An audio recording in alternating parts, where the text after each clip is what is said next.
Okay, we're continuing with Brian Tracy. This is part 5 of quotes by Brian Tracy. He says, you become what you teach. You teach what you are. Like if you're a wrestling coach, you teach the technique you use.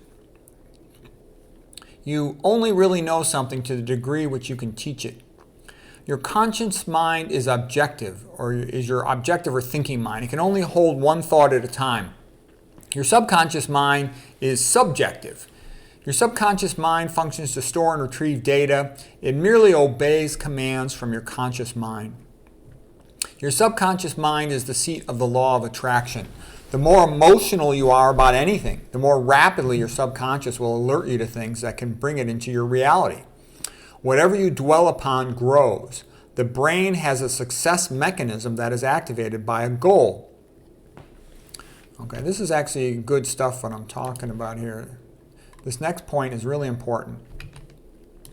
Elmore Leonard concluded that the one quality that was most predictive of success was what he called intensity of purpose. And I would say that's true, because I've seen that in academics as well. I think I'm a perfect example of it. Because at Stanford, there were tons of kids that came in with these big, high pedigree reputations, fancy East Coast,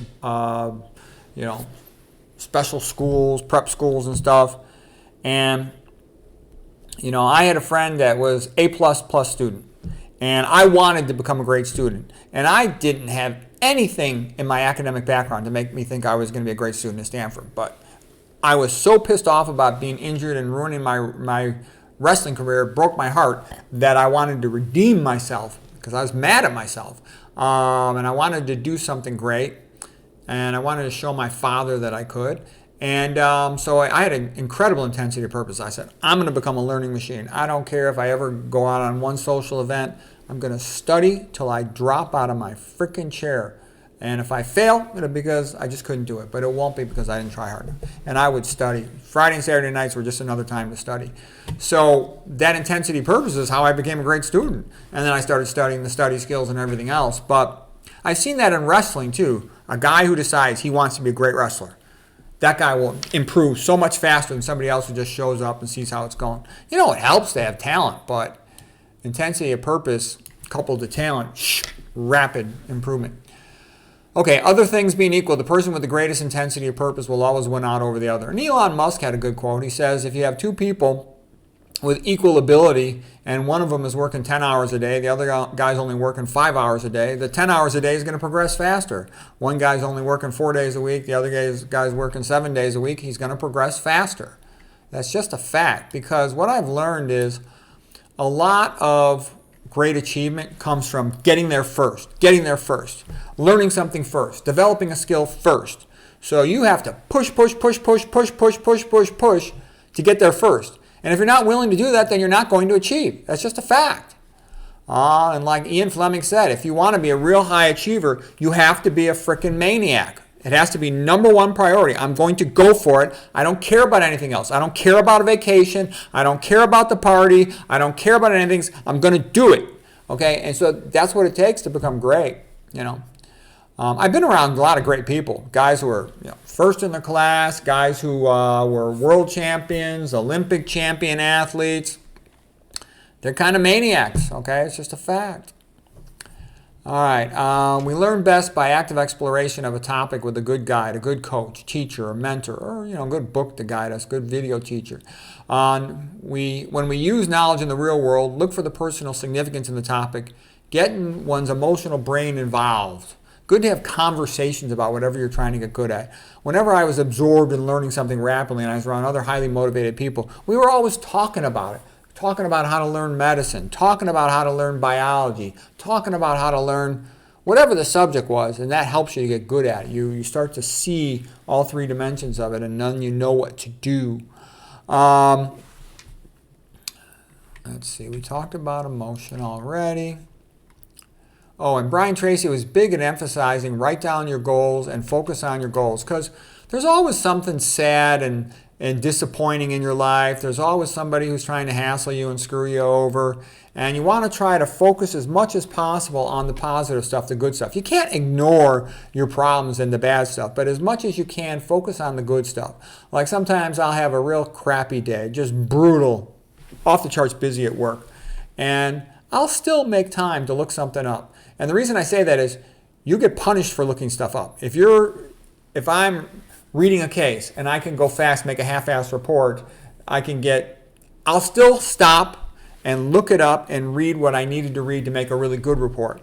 Because even though I'm going to get punished and go home late, I still like myself better and I'm happy that I'm learning something. Because that's sort of like the saving grace in busy work and tedium, is that I might read 20 cases in a row, bored out of my freaking mind, doing routine, easy stuff. But I'll look stuff up whenever something remotely interesting comes up. Or like sometimes a consultant buddy will come by and say, can I go over this case? And my heart wants to get my work done fast, go home, see my wife, make my YouTube video. But I say no, I'm going to go through their case. I'll look stuff up. And the reason I do that, and I made a promise to myself I would do that right from the beginning of my training, because I saw that's what the great doctors did, was they said you got to learn a little bit every day. If you learn a little bit every day, by 10 years go by, 20 years go by, 30 years go by, and you're learning a little bit each day, you're going to have this massive knowledge that other people don't have. And that's what I did. That's why I got it. But I paid a high price for it. A lot of people would just zoom through, go home early, and they would benefit in terms of having more free time, but they didn't keep learning as fast. Let's see. Think about your goals. Focus on your goals. Here's a good quote by Dan Pena. He says, your highest expectation is the highest you will ever go. So set your goals high. Yeah, aim high, and even if you don't quite achieve as high as you wanted, you'll still do a lot better than you would if you didn't aim high. Peter Drucker, whenever you see big things getting done, you can find a monomaniac with a mission. Okay, Brian Tracy quote, your main job is to keep your thoughts on your goal. Your superconscious mind will automatically, continuously solve each problem on your way to your goal. As long as your goal is clear. Responsibility equals control, freedom, positive emotions, okay? That's what you want to focus on. Focus on your goal. You want to be sort of a low-stress, high-performance personality. Yeah, I'll be thinking, how can I achieve my goal? I'm always trying to tap energy or knowledge or stuff into making myself able to achieve that goal.